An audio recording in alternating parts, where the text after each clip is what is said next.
My name is Eloise Doyle. I'm 32 years old. 3 days ago, waking up in a recovery room after surgery, I saw 14 missed calls on my phone. My two children, 7 and 5, had been left alone on a porch in the sweltering midday heat. My parents, the two people I trusted with my children's lives, had walked away 3 hours earlier. I called my mother from that recovery room. Still in my hospital gown, the taste of anesthesia still thick in my throat. She picked up on the third ring, her voice cheerful, as if nothing had happened. What she said next was the last thing she ever said to me as a person with the right to see my children. Within 96 hours, using the discipline of a soldier, I stripped them of their right to be grandparents, their status as family, and every legal claim to my life. There was no screaming, just paperwork and new locks. Before I take you back to last Tuesday, the morning I dropped the kids off and drove myself to Ridgeview Community Hospital, please take a moment to like and subscribe. If you have time, leave a comment and let me know where you're listening from and what time it is there. It means more than you think. Now, let me take you back to 6:45 a.m., the day everything changed. The Ford's tires crunched on the gravel driveway of the greenhouse in Akron.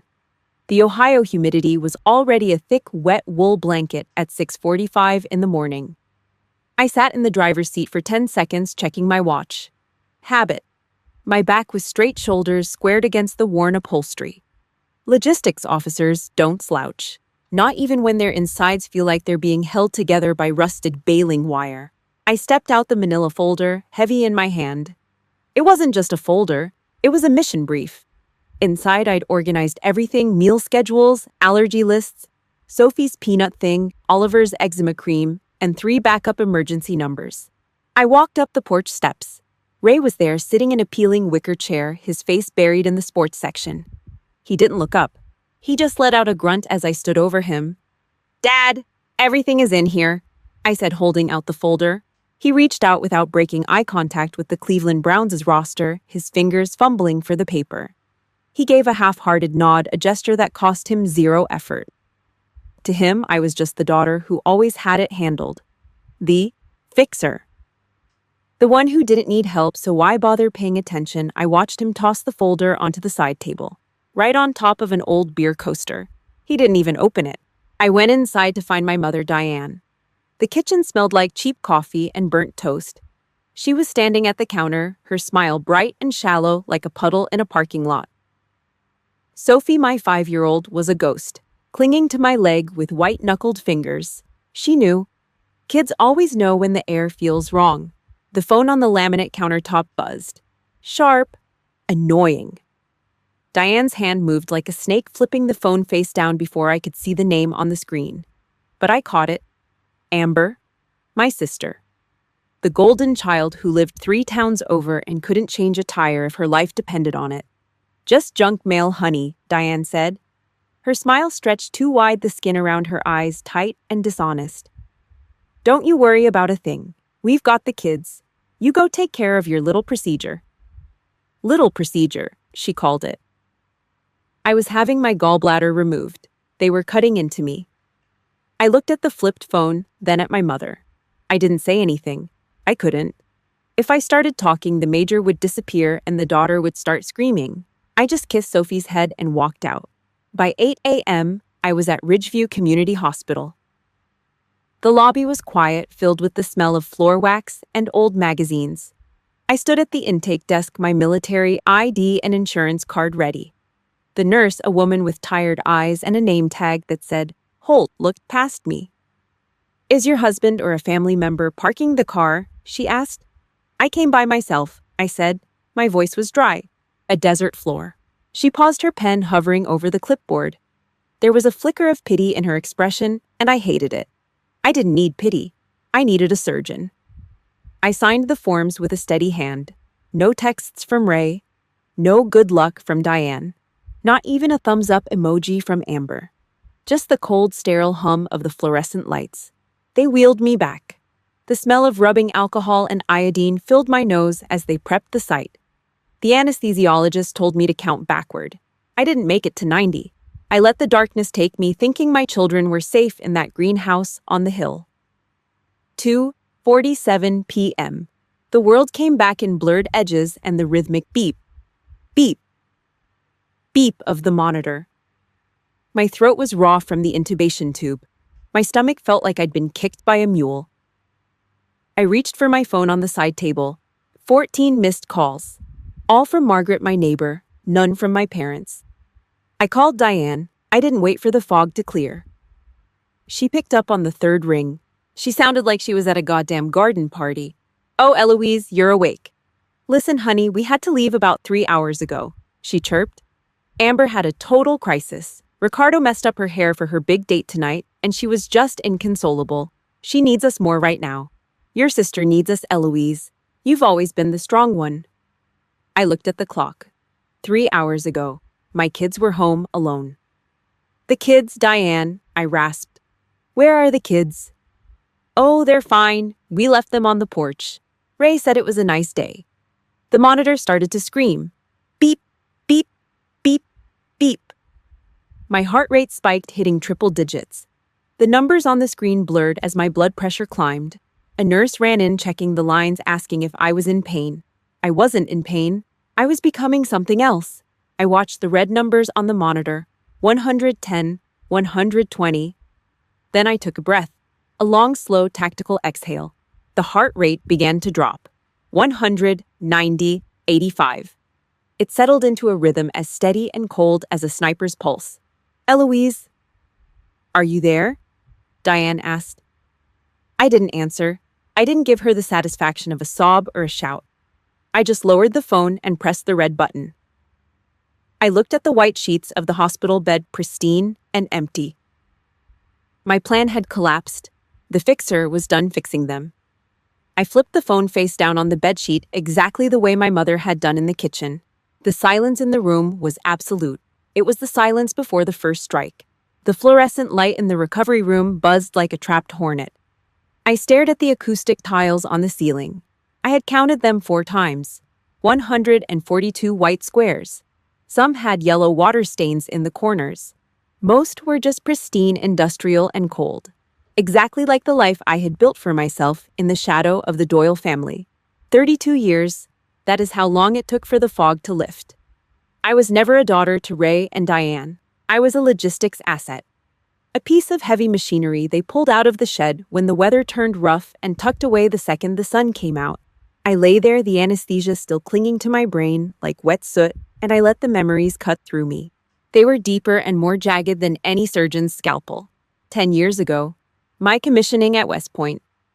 I still remember the smell of heavy starch on my dress whites and the way the New York sun hammered down on the parade ground. My spine was a rod of cold iron. I was one of the best, a major to be. I had earned every inch of those bars. I scanned the front row of the ceremony. The academy provides these folding plastic chairs, gray cheap, and uncomfortable. 2 of them sat empty right in the middle of the family section. Ray and Diane stumbled in 40 minutes late. They smelled like maple syrup and burnt coffee. They had stopped at a Denny's off the interstate because Diane just had to have their Grand Slam breakfast. My sister Amber did not show up at all. She had a weekend trip to the Jersey Shore with some guy who drove a rusted Camaro. The photograph from that day sits on my mantle, at home. It is me, standing on the dais, chin up, eyes fixed on a point 500 miles away. I am framed by those 2 empty gray chairs, a soldier standing guard over a vacuum. Then there was my wedding. Age 26. Marcus was a subcontractor back then, working 12-hour shifts in the Ohio mud. We did not want a circus. We did the courthouse thing in downtown Akron. I wore a white sundress I found on a clearance rack at TJ Maxx. The reception was a grill out in our postage stamp backyard. I did the math on a yellow legal pad that night. Total cost, $412.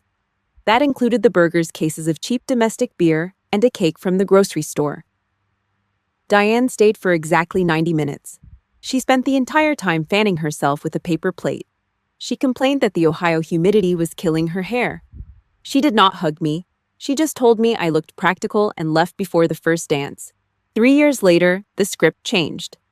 Amber got engaged to some guy named Bradley who sold gym equipment and had a tan that cost more than my mortgage.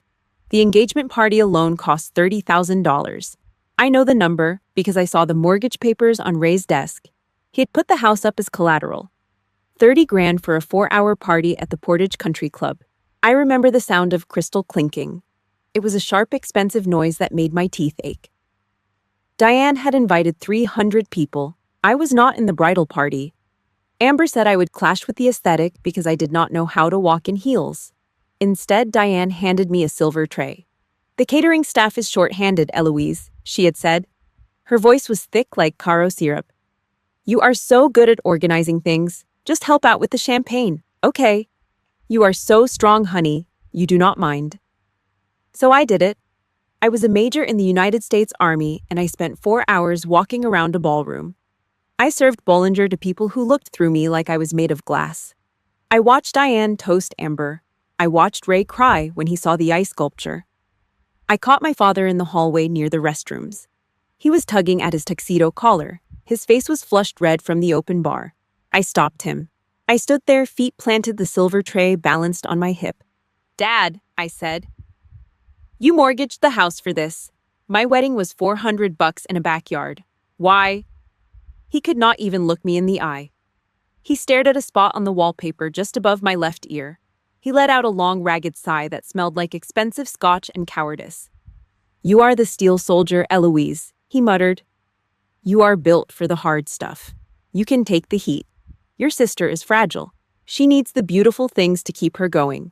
You do not need anyone. You are the fixer." If you have ever been the strong one who got left behind while your family showered the fragile child with everything, hit that like button. I want to see how many of us are out there.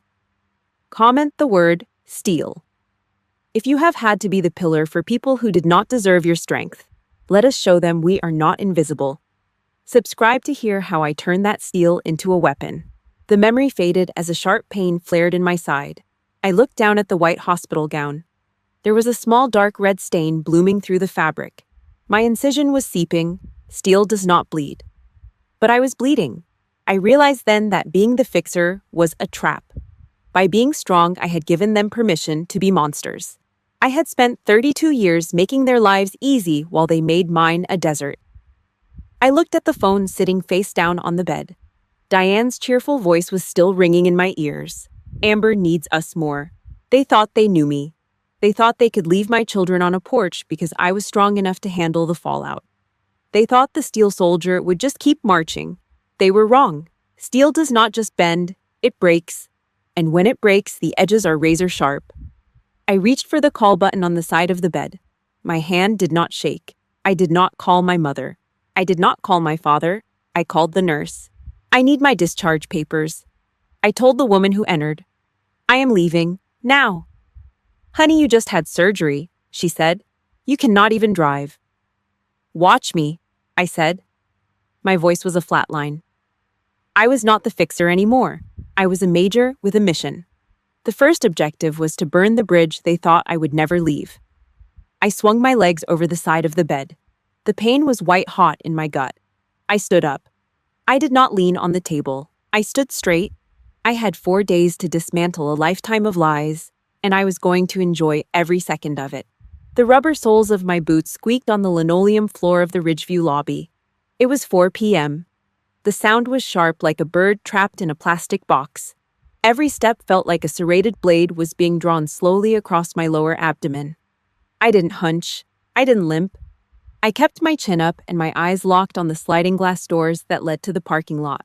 Nurse Holt stood behind the intake desk. She held a clipboard with the "Against Medical Advice" form clipped to the front.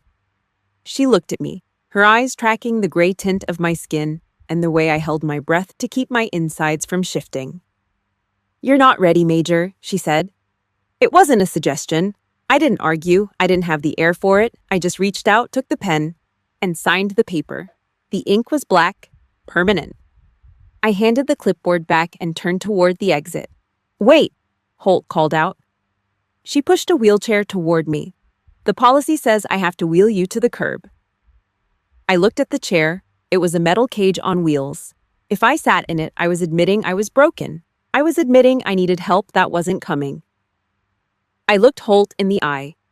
"I walked in," I said. My voice was a gravelly rasp. the remnants of the intubation tube still scratching my throat. I'm walking out. I turned my back on her and the chair. Each step was a tactical maneuver. Plant the heel, roll the foot, brace the core. I felt the sweat break out on my forehead, a cold, greasy film that smelled of anesthesia and hospital soap. I pushed through the doors. The Ohio heat hit me like a physical blow. It was 92 degrees, and the air was so thick you could chew it. The parking lot asphalt was soft under my boots, radiating a shimmering haze that made the cars look like they were melting. My Ford sat at the far end of the lot. It looked like a mile away. I kept moving. I reached the truck and pulled the handle. The metal was hot enough to sear skin. I climbed into the driver's seat. My abdominal muscles coiled like a spring under tension. I sat there for 5 minutes, the engine idling, the AC blowing hot air into my face. The seatbelt was the enemy. I pulled the strap across my lap. The pressure hit the incision site, and for a second, my vision went white at the edges. I didn't scream. I just bit my lip until I tasted salt and iron. I clicked the buckle. The drive was an hour of pure, unadulterated hell. Akron's surface streets are a mess of potholes and sudden stops. Every time I hit the brake, my body jerked forward against the belt. It felt like someone was trying to unbutton my skin with a claw hammer. I stared straight through the windshield, watching the lane markers. I didn't look at the passenger seat. I didn't think about how there should have been someone there to hold a water bottle for me. I didn't think about why I was doing this alone. I just drove. I turned into my driveway at 5:15 p.m. My house looked the same. The grass needed mowing. The mailbox was slightly crooked. But on the porch, things were wrong. Margaret, my neighbor, was standing there. She was 67, a retired nurse who'd seen too much, and she was holding Oliver's hand. Oliver looked like a wreck. His 7-year-old face was streaked with dirt and dried tears. His t-shirt had a massive smear of peanut butter down the front. Sophie was sitting on the top step, her knees pulled up to her chest, looking at her shoes. I turned off the engine. The silence in the cab was deafening. I took 3 slow breaths, unclipped the belt, and forced myself out of the car. I stood by the door, using the frame to keep my knees from buckling. "Eloise!" Margaret called out. Her voice was thin, trembling with a mix of relief and fury. "Thank God. I found them out here 2 hours ago. The door was locked. Your parents' car was gone." I didn't answer. I couldn't. I just watched my children. Oliver saw me and started to cry again, a quiet hiccuping sound that made the air in my lungs feel like lead. He didn't run to me. He stayed by Margaret as if he didn't know who was safe anymore. Sophie was the one who moved. She stood up and walked down the steps. She didn't run. She walked with a heaviness that no 5-year-old should have. She came to me and wrapped her arms around my thigh, burying her face in my jeans. I reached down and stroked her hair. It was matted and smelled of sweat and sun. "Where's Grandma Soph?" I asked. My voice didn't belong to me. Sophie looked up. Her eyes were red-rimmed, her little nose stuffed up. "She said Aunt Amber had a hair emergency," Sophie whispered. "She said Aunt Amber needed her more, because Aunt Amber is special." The words hit me harder than the surgery ever could. It was the Doyle mantra, the golden rule. Someone else always needed them more. Someone else was always more special. And my children, my babies, had just been taught they were second-class citizens in their own family. I looked at Margaret. She saw the change in my eyes. The fixer was gone. The mother was gone. There was only the major left. "Thank you, Margaret," I said. It was a dismissal. I ushered the kids inside. I didn't look back. I led them to the kitchen, got them glasses of water, and told them to go upstairs and wash their faces. I listened to their footsteps on the stairs. Then I walked to my small office nook off the living room. I sat down. The pain in my stomach was a distant secondary concern. I opened my laptop. The screen glowed in the darkening room. I didn't call Diane. I didn't text Ray. I didn't give them a chance to explain or apologize. I just opened a new document and typed 6 words at the top: Phase 1 Total Asset Denial. The hunt had officially begun. 9 o'clock on a Tuesday night. Akron was under a blanket of heavy, humid air that didn't move. The house was dead quiet.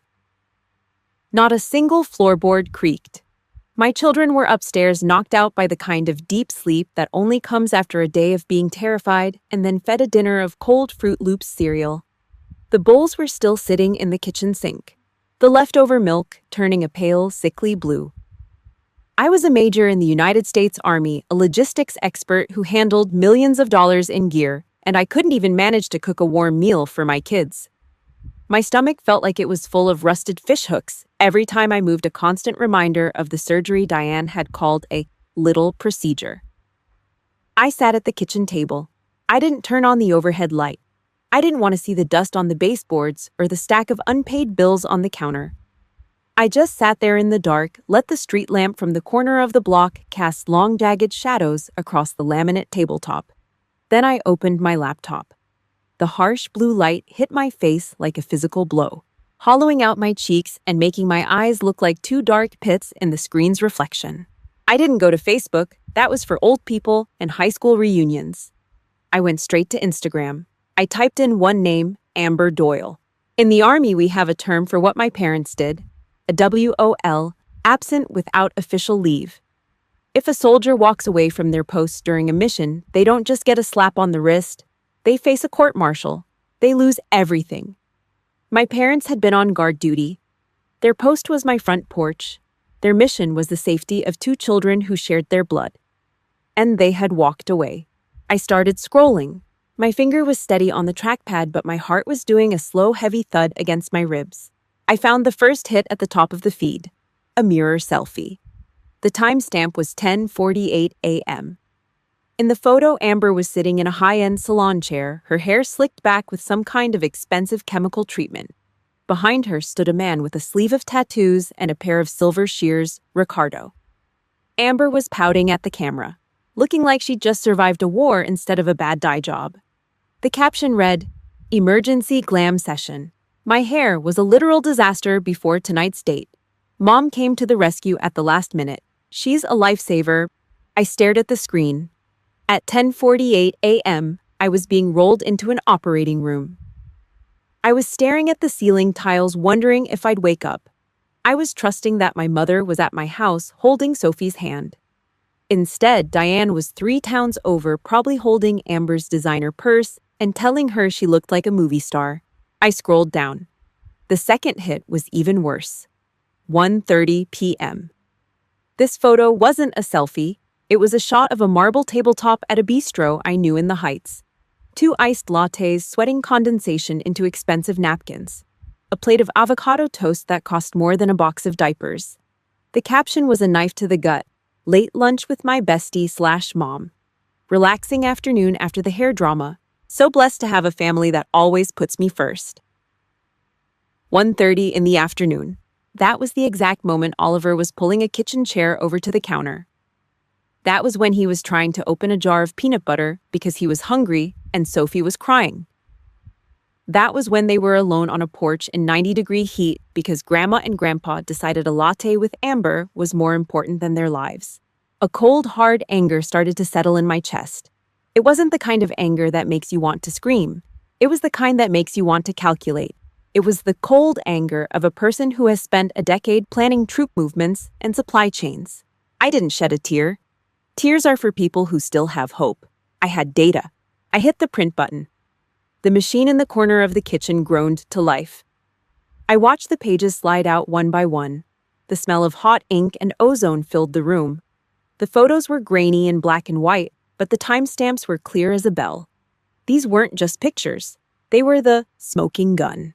I reached across the table and pulled the manila folder toward me. This morning, it had been full of love.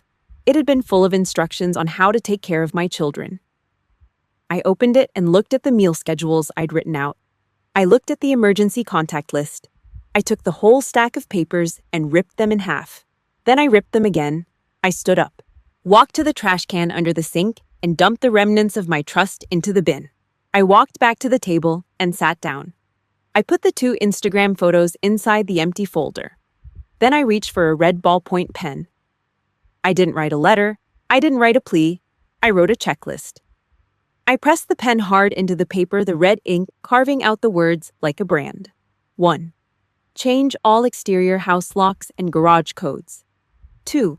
Remove Diane and Ray Doyle from school and daycare emergency pickup lists. 3. Cancel all secondary insurance beneficiaries. 4. Revoke all temporary guardianship and medical power of attorney filings. 5. Update will to specify 0 contact and 0 asset transfer. 6. Issue a formal no trespass warning. I finished the 6th point and capped the pen. The click echoed in the silent kitchen. I looked at the red lines on the page. In the military, we call this total asset denial. I was going to erase them. I was going to take every piece of leverage they had and incinerate it.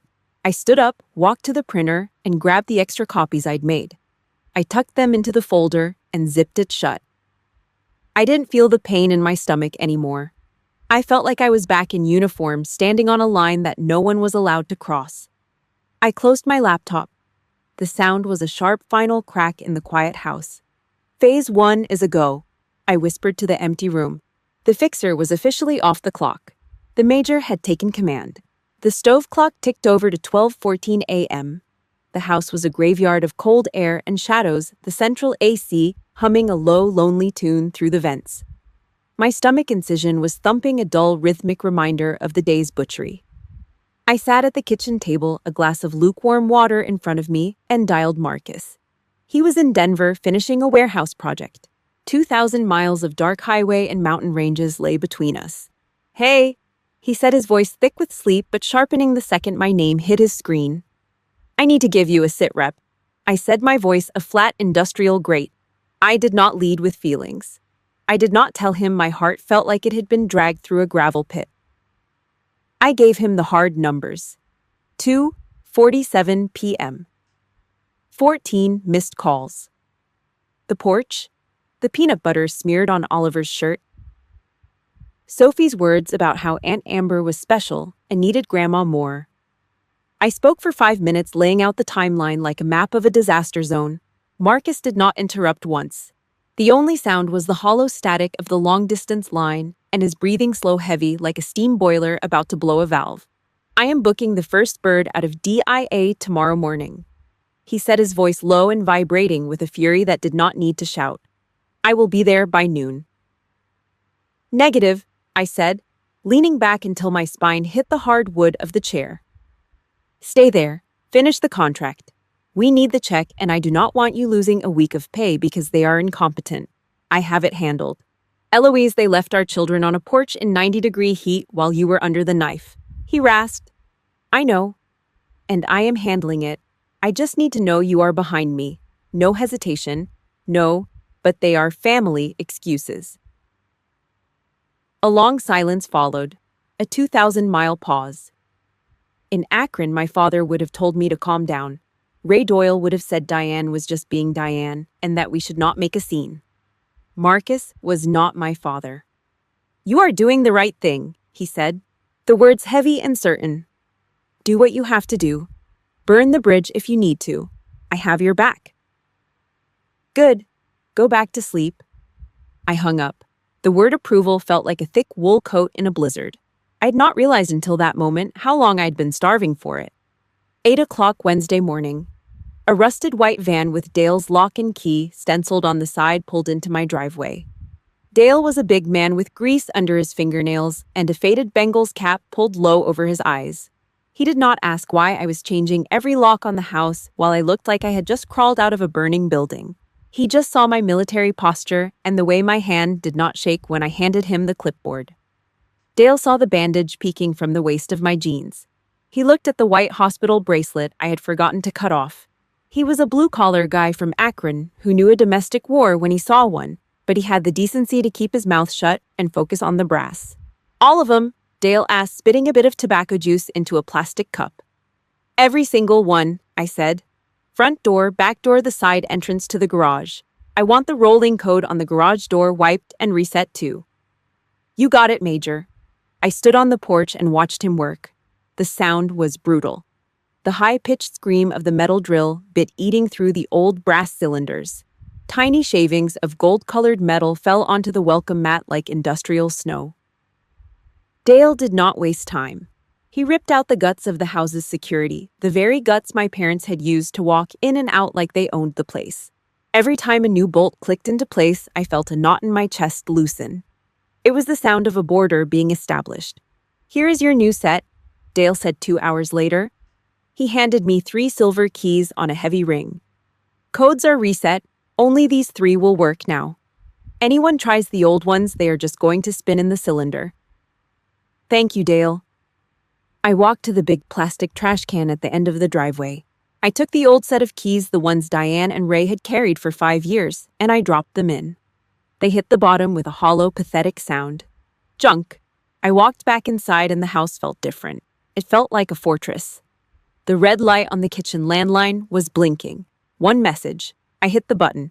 "Eloise, honey, it is Mom." Diane's voice chirped through the speaker.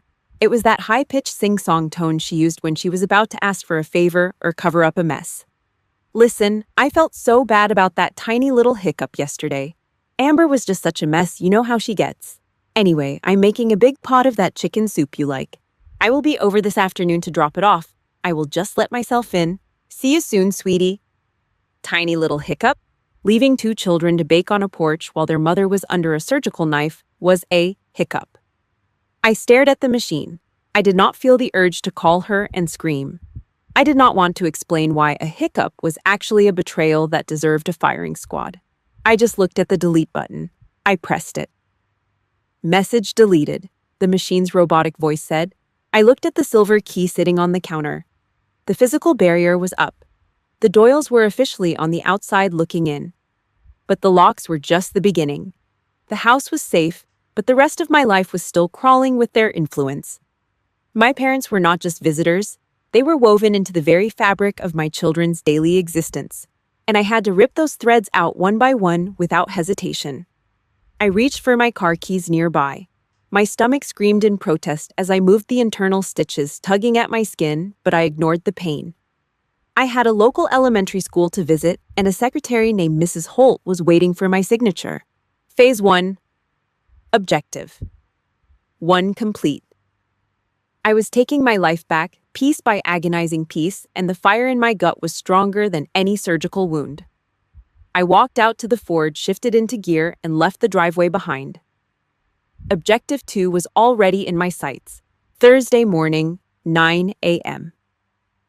The Ohio sun was already a cruel white eye in a cloudless sky, baking the asphalt of the Ridgeview Elementary parking lot until the air smelled like hot tar and old rubber. I sat in my Ford, my knuckles white as I gripped the steering wheel. Every breath felt like a tug of war with the stitches in my side, a dull, grinding reminder of the surgery I'd survived just 48 hours ago. I didn't have time for a recovery bed. I was in a race against the Doyle family's sense of entitlement, and the clock was ticking. I stepped out of the truck. My spine felt like a rusted rebar rod, stiff and unforgiving. I adjusted my coat, pulling it tight to hide the slight hunch in my posture. I wouldn't give anyone the satisfaction of seeing the pain. I walked toward the school's main entrance, my boots hitting the sidewalk with the rhythmic, heavy thud of a soldier on a forced march. The security scanner at the door gave a sharp, clinical beep as it read my ID.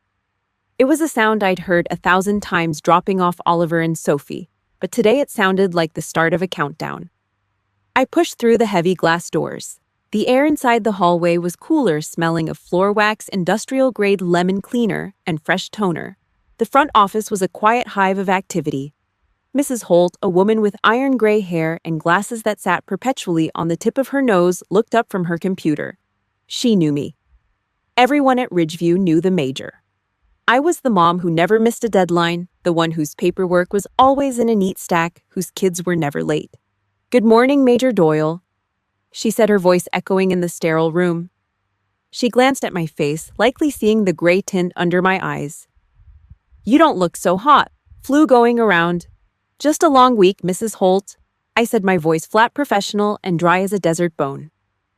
"I need to update some files, the release authorization and emergency contact lists for Oliver and Sophie." She didn't ask questions. That's the thing about a reputation for precision. People assume you have a good reason for everything. She reached into a drawer, pulled out a thick blue folder, and slid 2 forms across the laminate counter. The paper felt crisp, new, and dangerous. "Here you go," she said, handing me a black ballpoint pen. I didn't hesitate. I didn't look at the photos of the kids on the wall or the grandparents' day flyer pinned to the corkboard. I turned to the back page of the forms. There they were, Diane Doyle, Ray Doyle, listed as first priority for pickup, listed as the people I trusted most in the world. I pressed the pen to the paper.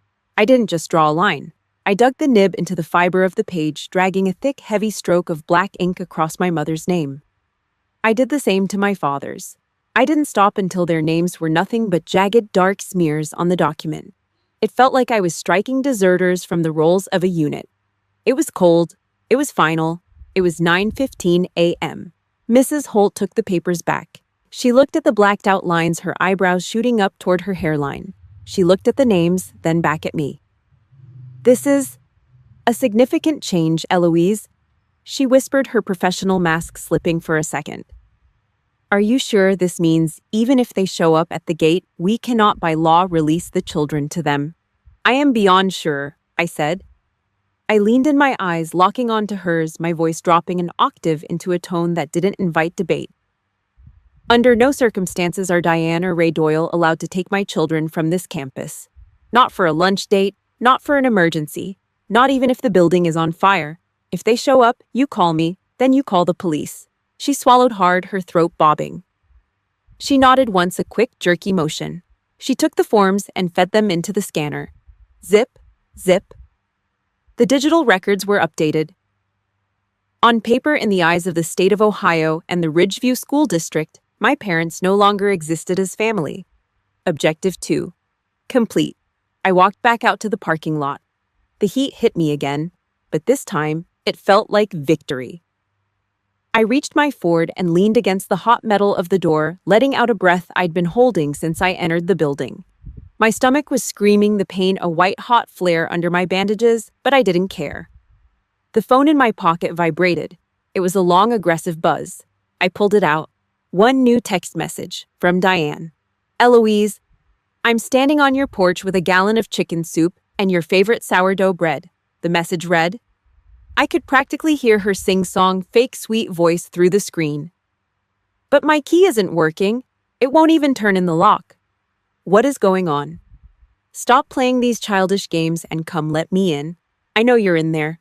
I looked at the message. I looked at the school behind me, where my children were now safe behind a wall of black ink and administrative policy. A ghost of a smile tugged at the corner of my mouth, sharp and dangerous. The mine had gone off. Diane had stepped right on it, expecting the same old Eloise to come running with an apology.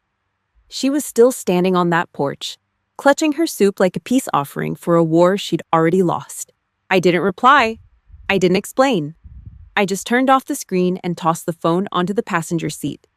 I shifted the truck into gear and pulled out of the lot, the gravel spitting from under my tires. The house was locked. The school was blocked. My parents were officially strangers in my life, but I wasn't done. I had a lawyer to meet at 11 a.m., and I had a few more names to strike from the record. Phase 3 was just getting started, and the Doyle family had no idea how cold the winter was going to be. Friday morning arrived with a sky the color of a bruised plum. The Ohio heat had not let up, but inside Sandra's legal office, the air was chilled to a surgical 58 degrees. I sat across from her in a chair made of heavy dark oak that felt like a coffin lid. Sandra was a woman who did not waste words. She pushed 6 stapled documents across the desk. "Are you sure about this, Eloise?" she asked, her glasses sliding down the bridge of her nose. "This is not just a tweak. This is a total amputation." I did not blink. I picked up the black ballpoint pen. My hand was steady, even though the internal stitches in my side felt like they were trying to punch their way out of my skin.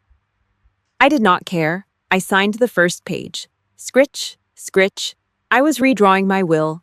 Every cent, every asset, and most importantly, the lives of my children were being moved out of the Doyle family's reach. I appointed Claire, my sister-in-law, as the successor guardian. Claire was a high school teacher in Michigan who actually liked children. She was not blood, but she was a human being. My parents were blood, but they were ghosts who only appeared when there was an audience. Sandra took the papers and stood up.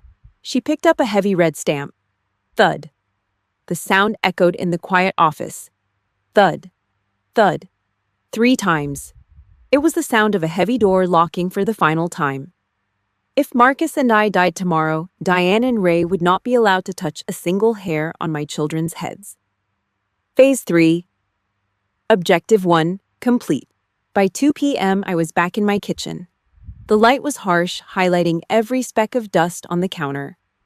I opened my laptop and navigated to the MilConnect portal. My military ID card sat in the reader, the little green light blinking like a pulse. I logged into my SGLI, the Service Members Group Life Insurance. In the Army, we do not leave things to chance. For 10 years, Diane had been my secondary beneficiary. She was the one who would get the $400,000 payout if I died in a ditch somewhere. I looked at her name on the screen. It looked so small, so insignificant. I clicked the mouse, delete. I replaced her name with Marcus as the primary and a trust for the kids as the secondary. Then I moved to the most important document, the medical directive. This was the life or death paper. It gave someone the power to decide when to pull the plug if I was brain dead. For years, I'd given that power to my mother. I realized now that Diane would probably keep me on a ventilator just to collect the monthly disability check while she went to brunch with Amber. I revoked her power with 3 clicks. I watched the loading bar move across the screen. When it hit 100%, I felt a weight lift off my chest that had nothing to do with surgery. My life and my death no longer belonged to them. The manila folder on the table felt heavy now, packed with the legal power to destroy their influence. Saturday morning was a war of nerves. My phone sat on the granite countertop, vibrating every 20 minutes like an angry hornet. I did not pick it up. I watched the screen light up with a text from my father. "Mom's upset. She is crying in the kitchen. She even made that soup you like. Just call her Eloise. Do not make a scene. Let us just get back to normal." Normal. I looked at the red stitches under my shirt. Ray Doyle was a coward. He would rather watch his daughter bleed out than deal with his wife's mood swings. He used the phrase, "do not make a scene," like a leash. He wanted me to apologize for his wife's betrayal so he could go back to watching his ball games in peace. Then came Amber's text. "You are doing way too much. The kids were only on the porch for a little bit. Margaret is just a dramatic old lady. You are overreacting because of the meds. Get over yourself." I did not reply. I took a sip of black coffee and let the bitterness sit on my tongue. I was not overreacting. I was reacting with the exact amount of force required to neutralize a threat. Sunday morning, the sun was a blinding white glare through the kitchen window. I was sitting at the table when the phone rang. It was Amber. I did not hesitate. I tapped the screen and hit the speakerphone button. "Eloise, are you there?" "What is your problem?" Her voice came through tinny and high-pitched like a jagged piece of metal scraping against a radiator. "Mom is a wreck. Dad is miserable. You changed the locks. Who does that? You are being a total psycho. We are family." I let her talk. I let her tire herself out. I looked at the black coffee in my mug, my face reflected in the dark liquid. When she finally stopped to breathe, I leaned toward the phone. "I am protecting my children, Amber," I said. My voice was low, vibrating with a coldness that made the air in the room feel thin. "I am protecting them from a family that has spent 32 years asking me to die a little bit every day so you can feel special. The locks are staying, the school is off limits, and you are done." "You cannot do this," she screamed.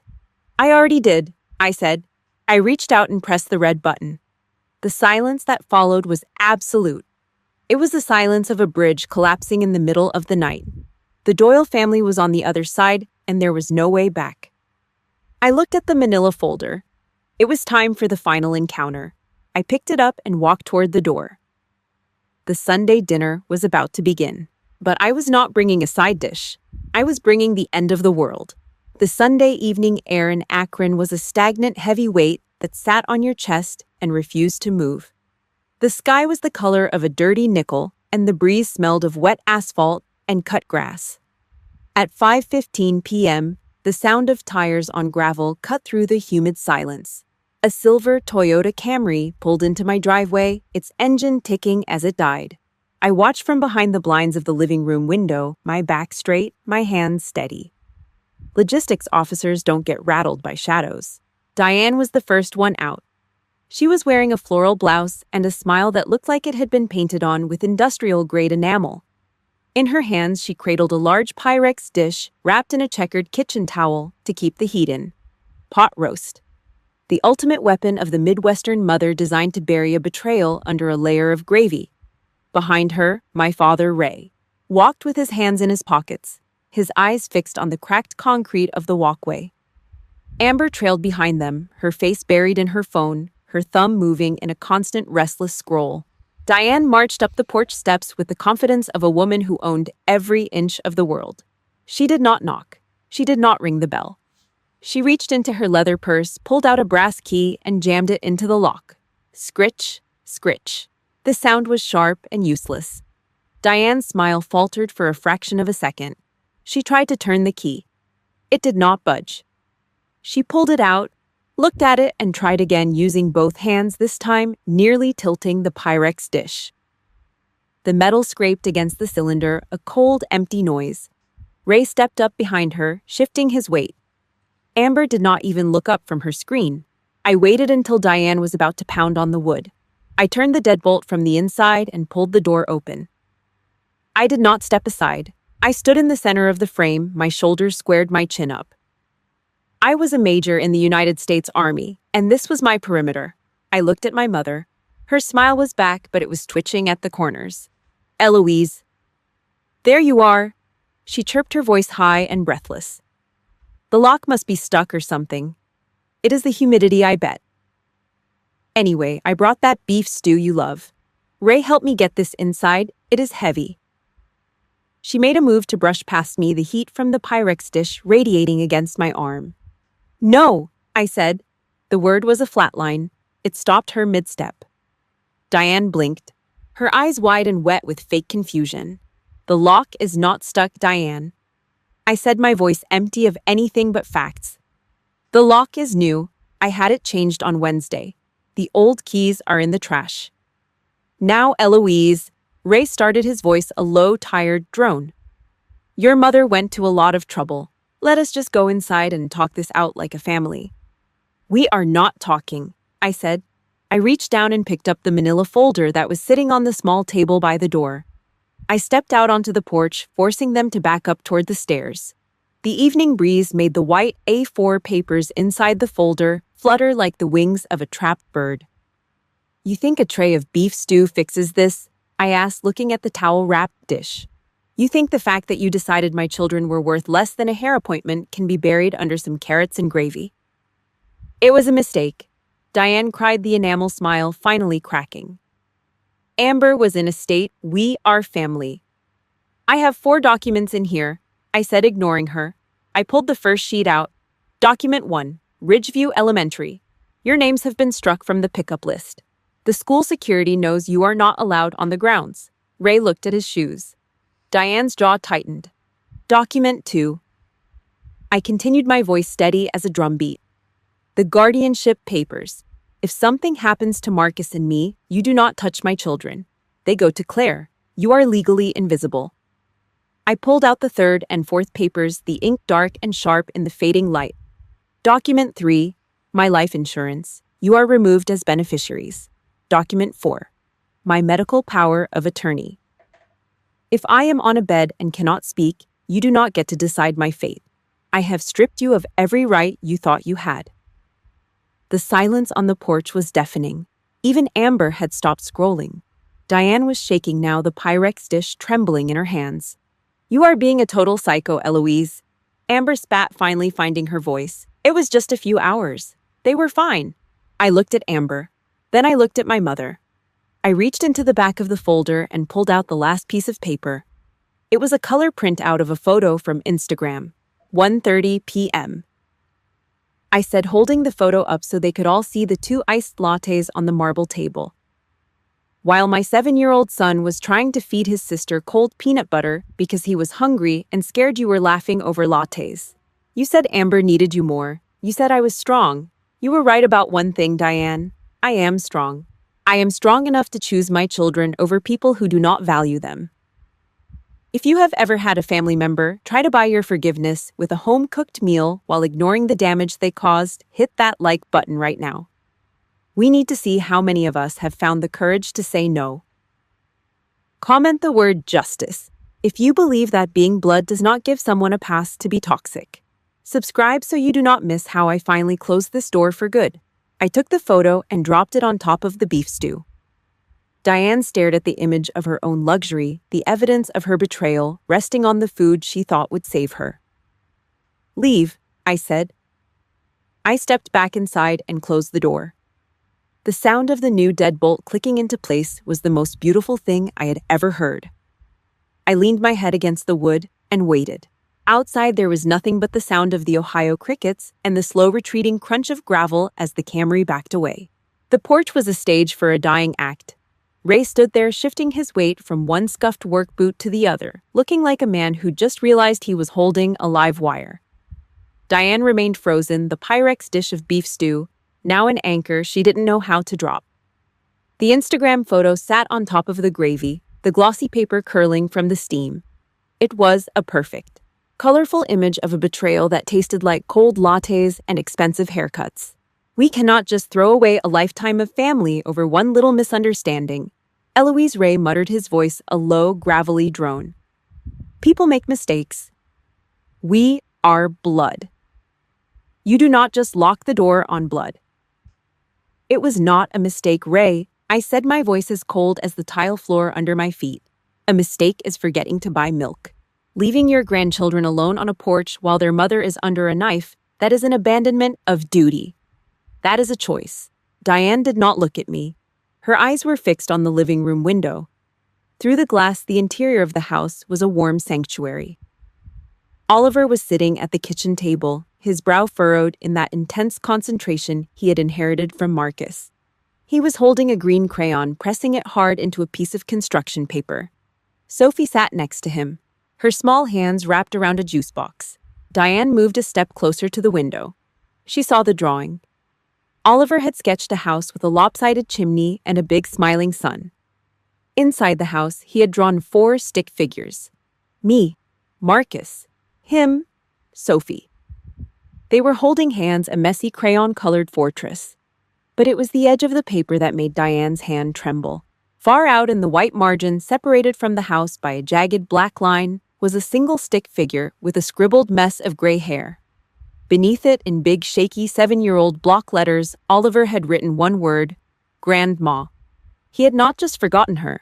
He had drawn her out. He had moved her into the cold, empty space outside the border of his life. The mask Diane had worn for 30 years finally disintegrated. The floral blouse, the church lady smile, the pretend sweetness, it all fell away, leaving behind something sharp and small. She did not cry. She looked at me through the window, her eyes narrowing into 2 dark slits of pure venom. You think you are so smart, do you not? She hissed, her voice a jagged piece of scrap metal. You think you can just erase us? You are nothing but a cold, ungrateful brat. Wait until the next time you are sick. Wait until Marcus is gone and you are drowning. You will be crawling back to this porch. You will be begging me to help you, just like you always do. She leaned in closer, the smell of the beef stew rising between us like a taunt. You will need me, Eloise. And when you do, I am going to make you remember this night. I looked at her. I did not feel the old familiar sting of her words. I did not feel the urge to defend myself. I just felt a profound, quiet emptiness, the kind of silence that follows a controlled demolition. I will not be there, I said. I did not wait for a reply. I did not wait for Ray to sigh or for Amber to roll her eyes. I took a step back and grabbed the handle of the oak door. Slam. The sound of the door hitting the frame was a gunshot in the quiet evening. I reached up and turned the deadbolt. Click. The mechanical end of a 32-year war. I leaned my back against the wood and let out a breath that had been trapped in my lungs for a decade. My stomach throbbed, the surgical incision pulling at my skin, but it was a good pain.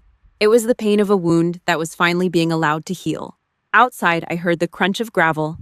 I heard the Camry's engine groan as it turned over, the rusted muffler rattling against the chassis. The sound faded, getting smaller until the Akron crickets took over again. They were gone. The hallway was dark, but a sliver of light spilled from the kitchen. Marcus stepped into the frame. He did not ask what happened. He just walked over and took the manila folder from my hand, tossing it onto the entry table like a piece of junk mail. He wrapped his arms around me, pulling me into the solid reality of his chest. I buried my face in his shirt, smelling sawdust and cedar. "It is over," he whispered. "Yeah," I said. "It is over." We walked into the kitchen together. The air smelled of butter and tomato soup, an honest smell. Oliver looked up from his drawing, his eyes bright. "Look, Mommy," he said, pointing to the house. "It is us." I sat down at the table, moving slow. Marcus moved to the stove, his hand steady as he flipped the grilled cheese sandwiches in the cast-iron skillet. The sizzle was the only music we needed. He brought the plates over. 1, 2, 3, 4. He sat in the fourth chair. There were no extra chairs. There was no extra soup. I picked up my spoon and looked at the four of us. The lights were on. The doors were locked. The perimeter was secure. I took a bite of the grilled cheese. It was warm. It was exactly what I needed. Marcus reached across the table and squeezed my hand. I looked at the empty spot by the window where the Camry had sat. There was nothing there now but the dark Ohio night and the flickering of a single street lamp. I turned back to my kids. "Eat up," I said. Tomorrow is a school day.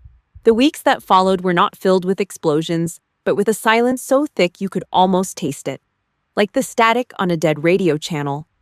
My phone was a graveyard of notifications for the first few days. Ray sent texts that smelled of old beer and regret, rambling about how family is the only thing you have when the world goes dark. Amber took to Facebook and Instagram, posting grainy quotes about people who change and how toxicity is a two-way street. Subtle jabs.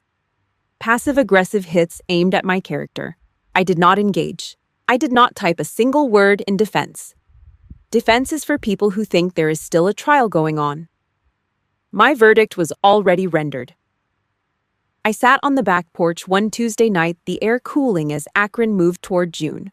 I opened my contacts. Ray, block. Amber, block. Diane, block. Every aunt, uncle, and cousin who had stayed silent while I bled out in a recovery room was wiped from the screen. It was not an act of anger. It was a maintenance check. I was clearing the line of interference. I had won the war the second I turned that new deadbolt on Sunday night. My radio was finally clear. The hardest part was not the silence from them. It was the questions from the kids. Sophie was 5. Her world was small, built out of stuffed rabbits and the way the light hit the hallway floor. She did not understand why the silver Camry was not in the driveway anymore. She did not understand why there were no more jars of jam from Grandma's kitchen. On a rainy Thursday night, I was tucking her in. The room was warm lit by a soft yellow nightlight that cast long shadows of her dollhouse against the wall. Sophie held her rabbit tight to her chest, her eyes wide. "Mommy," she whispered. "When is Grandma coming back to play?" I did not flinch. I sat on the edge of her mattress, the springs creaking under my weight. I smoothed the hair back from her forehead. I did not lie. Children in my house are raised with the truth because the truth is the only thing that keeps you from getting lost. "Grandma made a choice, Sophie," I said. My voice was steady, the voice of a commander briefing a scout. "She made a choice that was not safe for you or Oliver. And my job, the most important job I will ever have, is to keep you safe. That means Grandma cannot come back." "Did I do something bad?" she asked. "No, baby. You were perfect. But sometimes grown-ups forget how to be good. And when they forget, we have to close the door until we can be sure the house is safe again." She nodded, her eyes dropping as sleep began to pull at her. She did not ask again. She trusted me.